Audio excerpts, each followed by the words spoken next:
মমতা বন্দ্যোপাধ্যায় রাজধর্ম পালন করবে, এটা কি আদৌ বিশ্বাস করা যায়? কোনো একটা কোলের বাচ্চা শুনলেও খিলখিল করে হেসে উঠবে। তবে হ্যাঁ, রাজধর্ম মমতা বন্দ্যোপাধ্যায় তখনই পালন করবে যখন তীরটা তার নিজের দিকে বা তার ভাইপোর দিকে নিশানায় থাকে, তখনই মমতা বন্দ্যোপাধ্যায় রাজধর্ম পালন করবে।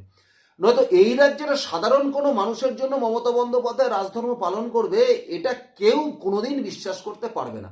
কিন্তু তৃণমূল কংগ্রেস বলছে মমতা বন্দ্যোপাধ্যায় রাজধর্ম পালন করেছেন। কেন? কারণ কলকাতায় এই মেসির অনুষ্ঠানকে কেন্দ্র করে যে ঘটনা ঘটেছিল, তাতে প্রথমেই মমতা বন্দ্যোপাধ্যায় সিট গঠন করেছিল মমতা বন্দ্যোপাধ্যায়ের খুব কাছের একজন প্রাক্তন বিচারপতি অসীম রায়কে দিয়ে।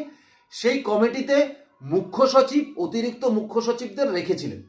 কিন্তু আজ মমতা বন্দ্যোপাধ্যায় হঠাৎ করে ডিজি রাজীব কুমারকে শোকজ করলেন বিধাননগরের পুলিশ কমিশনার মুকেশকে, এবং সাসপেন্ড করলেন বিধাননগরের ডেপুটি পুলিশ কমিশনার অনিশ সরকারকে, এবং তিনি আপাতত সাসপেন্ড থাকবে ততদিনই যতদিন না পর্যন্ত এই তদন্ত শেষ হয়।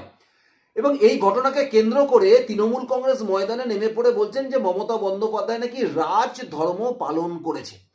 আদৌ কি মমতা বন্দ্যোপাধ্যায় রাজধর্ম পালন করছেন, নাকি মমতা বন্দ্যোপাধ্যায় তার ভাইপো ধর্ম পালন করছেন? এটাই হচ্ছে একটা প্রশ্ন। তার কারণ যে আর্থিক দুর্নীতি এই যুবভারতী ক্রীড়াঙ্গনে এই মেসির এই ইভেন্টকে নিয়ে ঘটেছে, সেই আর্থিক দুর্নীতির পেছনে আসল কাণ্ডারি কে, সেই মাথাটাকে যাতে খুঁজে না বার করা হয়, বা সেই মাথাটাকে যদি আগলে রাখা যায়, তার কারণেই কি মমতা বন্দ্যোপাধ্যায়ের ঘুম উড়ে গেছে, বা তড়িঘড়ি যে রাজীব কুমারকে বাঁচাতে মমতা বন্দ্যোপাধ্যায় ধর্ণা দেয়, যে রাজীব কুমারকে বাঁচাতে সিবিআই অফিসারদের কলকাতার পুলিশ দিয়ে গ্রেপ্তার করে মমতা বন্দ্যোপাধ্যায়, সেই রাজীব কুমারকে নাকি শোকজ করবে। এবং রাজীব কুমারদের বিরুদ্ধে যারা যে সমস্ত আইপিএসদের দেওয়া হয়েছে বিচার করবার জন্য, একজন 93 ব্যাচের পীযূষ পান্ডে, 95 ব্যাচের জাভেদ শামীম, আর 96 ব্যাচের সুপ্রতিম আর ব্যারাকপুরের মুরলী, যারা জুনিয়র রাজীব কুমারের থেকে, তারা নাকি রাজীব কুমারের বিচার করবে। এটা শুধুমাত্র আইওয়াস ছাড়া কিছু না। কারণ এই কলকাতায় এই মেসির এই ইভেন্টের পেছনে যে আর্থিক লেনদেন হয়েছে, যে স্পন্সর রয়েছে, সেই স্পন্সরই কিন্তু আসলে হচ্ছে এই পশ্চিমবঙ্গের তোলাবাজ ভাইপো। দেখুন, এই যে ইভেন্ট, এই ইভেন্টের যে গোট যে ইভেন্ট, এই ইভেন্টের যে স্পন্সর ছিল, অতিরিক্ত স্পন্সর, সেই স্পন্সরে পরিষ্কারভাবে দেখুন কোন হাসপাতালের নাম লেখা আছে, সানাকা হাসপাতাল। এই হাসপাতালের বর্তমান ডিরেক্টরকে, এই হাসপাতালের বর্তমান ডিরেক্টর হচ্ছে তপন কুমার পবি এবং পার্থ পবি।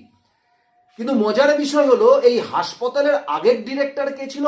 আগের ডিরেক্টর ছিল বিনয় মিশ্র, যে বিনয় মিশ্র অভিষেক বন্দ্যোপাধ্যায়ের খুব কাছের ছিল, এবং পরবর্তীকালে এই রাজ্যের পুলিশের সহায়তায়, এই রাজ্যের প্রশাসনের সহায়তায় তিনি ভানুয়াতুলায় গিয়ে সেখানে বসবাস করছে। সেই বিনয় মিশ্র, যে বিনয় মিশ্র এই হাসপাতালের ডিরেক্টর ছিলেন, এখন বর্তমান ডিরেক্টর তপন কুমার পবি এবং পার্থ পবি। সুতরাং এই হাসপাতালে কার টাকা যে ঘুরপথে খাটছে, এ বিষয়ে কিন্তু কোনো সন্দেহ নেই যে কার টাকা ঘুরপথে এই হাসপাতালে খাটছে। এবং মেসির সাথে খেলার কথা কার ছিল? মেসির সাথে খেলার কথা ছিল সেই ডায়মন্ড হারবার ক্লাব, যে ক্লাবটা আদৌ অভিষেক বন্দ্যোপাধ্যায়ের ক্লাব। ইস্ট বেঙ্গলের মতো ক্লাব থাকতে, মোহনবাগানের মতো ক্লাব থাকতে, মোহামেডানের মতো ক্লাব থাকতে, কোন ক্লাব চান্স পাচ্ছে? চান্স পাচ্ছে সেই ডায়মন্ড হারবার ক্লাব। সুতরাং সেখানে, সেই জায়গাতে দাঁড়িয়েও, যেখানে দাঁড়িয়ে এই অনিশ সরকার বিধাননগরের ডিসিপি, তিনি সাংবাদিকদের সামনে দাঁড়িয়ে বলেন যে মেসিকে দেখার জন্য যে সমস্ত মানুষ বা দর্শকরা আসবেন, তারা কেউ স্টেডিয়ামের মধ্যে জলের বোতল নিয়ে ঢুকতে পারবেন না। কিন্তু উপরন্তু দেখা যায় যে 30 লক্ষ টাকা দিয়ে জলের টেন্ডার দেওয়া হয়, যেখানে 20 টাকার জল 200 টাকা করে বিক্রি করা হয়, এবং 10 টাকার চিজ 150 টাকা করে বিক্রি করা হয়। সুতরাং এই টেন্ডার কাকে দেওয়া হয়েছে এবং কাকে কত টাকা দিয়ে এই টেন্ডার পাওয়া গেছে, আদৌ কি এই সিটের বা এই তদন্তের মধ্যে থেকে এই জিনিসগুলো কি আদৌ কাছে আসবে বা বাইরে আসবে?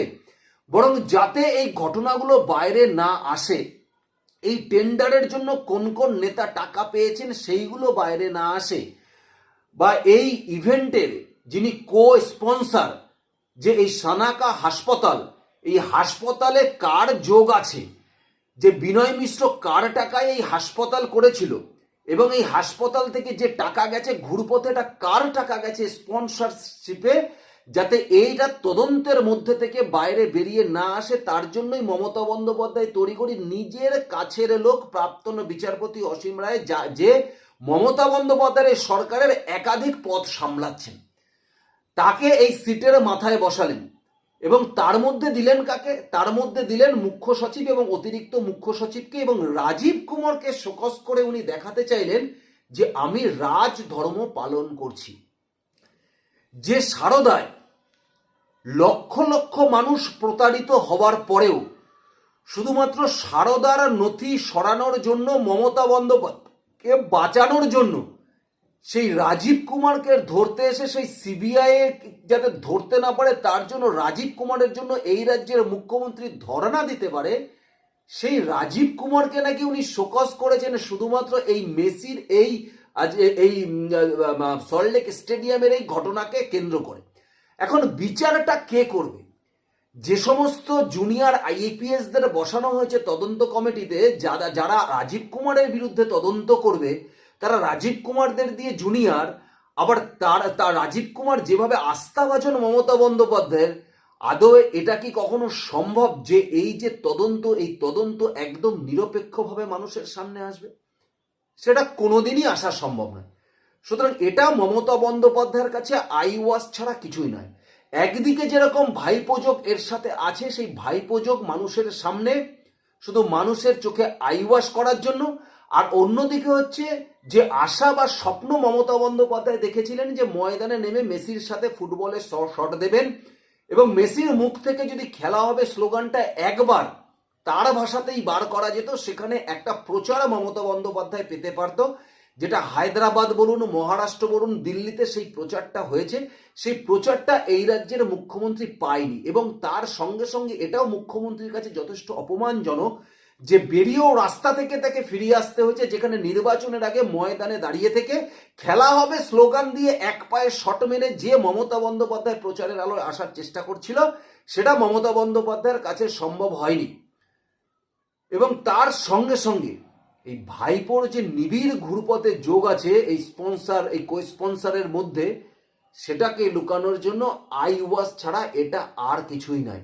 সুতরাং যে মমতা বন্দ্যোপাধ্যায় এই রাজ্যে একাধিক ঘটনা ঘটার পরেও রাজধর্ম পালন করে না, যে মমতা বন্দ্যোপাধ্যায় কামদুনির ধর্ষণ কাণ্ডের ধর্ষকদের বাঁচানোর জন্য একাধিকবার কোর্টে পিপি চেঞ্জ করতে পারে, সেই মমতা বন্দ্যোপাধ্যায় নাকি রাজধর্ম পালন করবার জন্য এই সল্টলেক স্টেডিয়ামের ঘটনাকে কেন্দ্র করে তার জন্য নাকি রাজীব কুমারকে শোকজ করছে, বিধাননগরের পুলিশ কমিশনারকে শোকজ করছে, বিধাননগরের ডিসিপিকে সাসপেন্ড করছে।